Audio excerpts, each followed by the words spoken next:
Trump reshaped US politics. As you all know, that I'm very passionate about following US and UK politics, not because I'm particularly professionally interested in that, I just love to follow it. The whole story will be, I will tell you about how did Trump become popular in the United States. We'll also tell you why his base is electrified, how did he became the president from the outsider, even within the Republican establishment, and how effectively he's reshaping not only the politics in the United States, but international politics all across the world. So I would like to start with how did Trump become a thing? It became a thing, I mean, the Republican Party for a very long time were tolerating some elements of racism, anti-immigrant policy stances, and some other issues.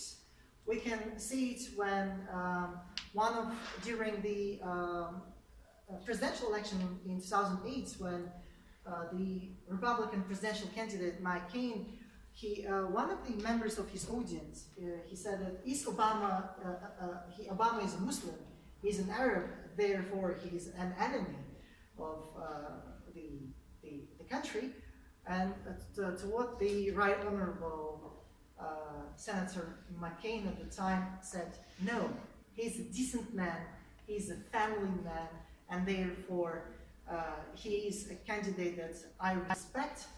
We have our policy differences, but I respect him. So we see that this anti-immigrant rhetoric, the nationalist and far-right elements within the Republican Party were rising at some point. The election of Barack Obama in 2008 inspired the whole world. It inspired many people in the United States, but at the same time, it inspired the nationalists, nasty, far-right elements of the Republican parties, and even some loyal blue-collar Democratic voters as well.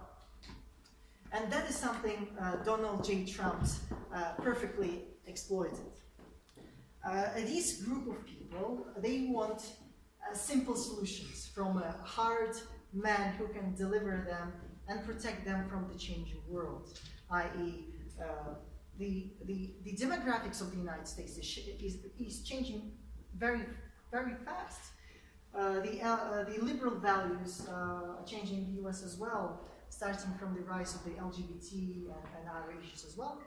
So during the presidential elections, Donald Trump was an outsider, but he famously started saying that Mexicans are rapists, Mexicans are criminals, and we should build the wall. I mean, it was a little bit weird, but this is what he said. And effectively, he stood out as a very aggressively anti-immigrant, a hardline, someone who would stand for the white majority in the United States, those people who were affected by the changing socioeconomic conditions when some of the jobs are going to Mexico, to China, and some other countries in the other parts of the world. So when Donald J. Trump got elected, immediately one of his key signature is he lied all the time. His positions are inconsistent. Why we don't have a proper understanding of policy positions of Trump administration? Because they're changing all the time. President says one thing, and after several hours, his press secretary says the other, and his Secretary of State says the third option.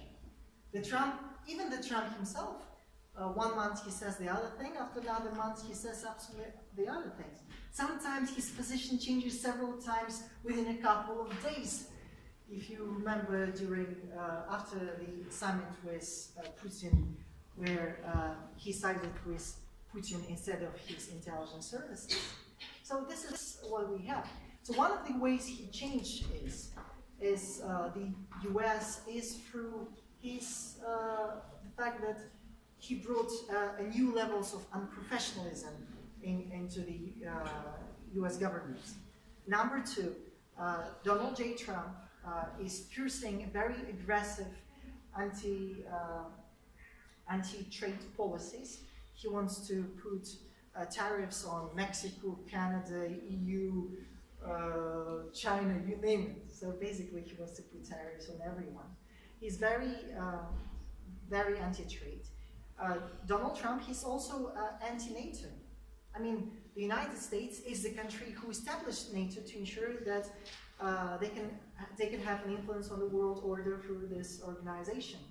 Now, Trump says that NATO countries are not spending enough money on their defenses, therefore the US is subsidizing the NATO allies in their defense, which is obviously nonsense. I mean, in terms of, yes, they don't spend enough, but still the US cannot go away from NATO commitment, which was a default policy position of all US presidents from the end of the World War II. Now, another issue with Donald Trump is also different. He's reshaping US courts in the United States, US Supreme Court. Why US Supreme Court is important? Because they implement important decisions on a range of issues, starting from abortions, ending through some election campaigns and many other issues. Now, he already confirmed 2 US Supreme candidates who have very strong conservative positions, who support the right agenda. They will obviously now, and they will continue to reshape the US landscape through the ages, because the member of the US Supreme Court is appointed until he dies. So effectively, de facto, it's incredibly hard to, basically it's incredibly hard to fire US Supreme Court because it has to go through the Senate and the Congress. And finally, I would like to say that another way Donald Trump is reshaping US politics is through his hate language. For example, he calls the press as the enemy of the people. And also he's very aggressive against Democrats, also calling the Democrats the enemy of the people and the state. And you see that it's affected, this right extreme language has also affected the people. And we have some, recently we received some bombs sent to the leading Democratic politicians and also to the CNN. So to sum up my speech, Donald Trump is a very charismatic politician who is reshaping the Republican Party, who is reshaping the Republican demographics and their support, who is reshaping US courts, who is reshaping international relations in the not very best manner. And that's everything that I wanted to say. Thank you very much for your attention.